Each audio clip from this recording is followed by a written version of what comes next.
Race 5 is over 1,400 metres, it jumps at 420, and it's the Tabtouch Better Your Bet Handicap. The horse in focus is the Fugazi. Running third, and now the Fugazi is letting rip down the outside, followed by the Escort coming to the 200. Sporting Image, the Fugazi. Ken 2 gets a run closer to the inside. Then Driftwood Girl, the Escort. Athletes winding up as well, and so's Alta Sulamore with a run. The Fugazi, Athlete, Alta Sulamore, Athlete. It did appear that the Fugazi just tired a little bit late over the last 100 or 200 metres in its last start. It was overrun by Athlete, which is not necessarily a bad thing. Athlete's a very talented horse, but the Fugazi just looked like it needed just a little bit of extra fitness under its belt. It did loom as the winner, and it jumped a very short commodity. I'm giving it one more chance. It was an impressive performance in its history so far, and it looks to get into a nice position in this race.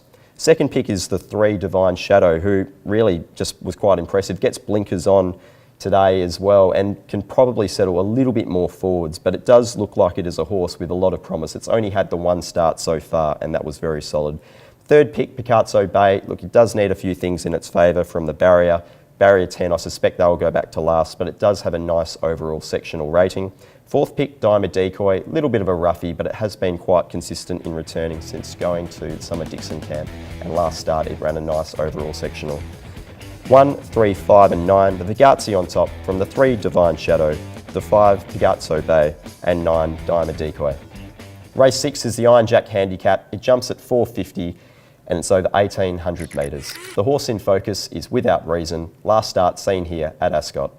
The field, and Talking Dance ahead the remainder. Bloomy Sun challenged it, headed by San Crispino. At the 200, San Crispino reached the lead. Yeah, bravo, Zero Demerit, Without Reason. Strong Heart struggling, San Crispino responding. Damos trying hard, Without Reason next, but San Crispino salutes.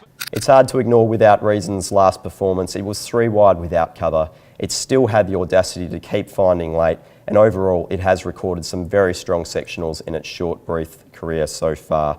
I'm expecting it will get into a better position this start, and with any form of luck in running, it should be very hard to beat. Second pick is Jovella. It's only had 1 start so far, but it recorded a very pleasing sectional rating, and if it can get into a good spot from barrier 5, it will probably be the horse to beat. The 2 is my third pick, Apparition. Jason Brown jumps on this horse, and from gate 4, I suspect they might try and roll forwards, and we've seen the Harvey stable with that tactic prove very hard to beat in recent times. And fourth pick is the 7, Mackenzie Brook, who 2 starts ago recorded a sectional rating that would be competitive in this event. It's just a case of whether or not it's up to the class of Without Reason and Jovella at their early stages. Overall, the 1 on top, Without Reason, it looms as one of the better bets on the card. From the 8 Jovella, the 2 Apparition and 7 Mackenzie Brook. Race 7 on the card, the Yellow Glen Handicap, 1,500 metres, jumps at 5:30. The horse in focus today is the 6 Fry's Fantasia, seen here with no luck at all in running last start. Behind those Black Smugglers running on down the outside.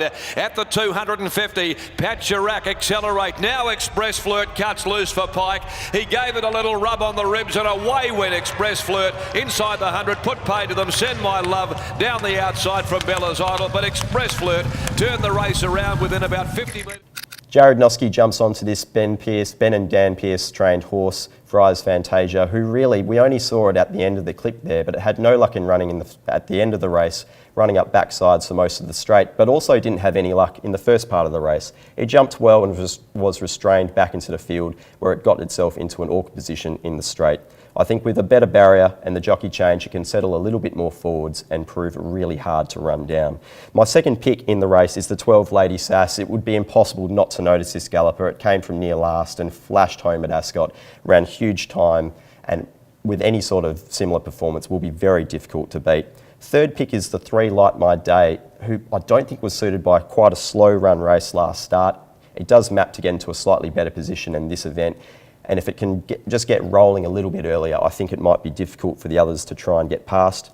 And then fourth pick is the 9, Make Mine Champers. So I do have a little bit of time for this galloper. If they do go fast, I think this horse will be suited. It will be back in the field, but it can cope with early pressure.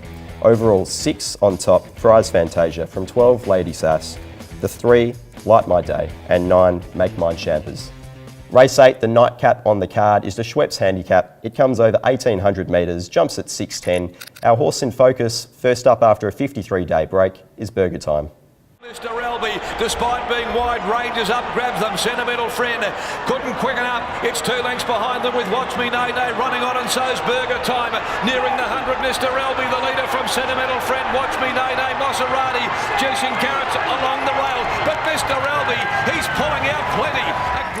Jared Noski sticks with this galloper, Burger Time. It's had a small let up, but it was running some really consistent races behind Brothers Keeper and The Big Show. I suspect if it's got any form of freshness in its legs, it will prove hard to run down. It will be making its ground late and wide, but I think it's the horse that's best suited by the potential race shape. Second pick in this event is the 6, which is Spiritual Warrior. This horse has come from Kalgoorlie. It's now with the Warwick stable. It's had a few runs under its belt at Ascot. They haven't been impressive, but it does map to get into a better position here, either leading or outside the leader. Third pick, the 13, Wee Ripper.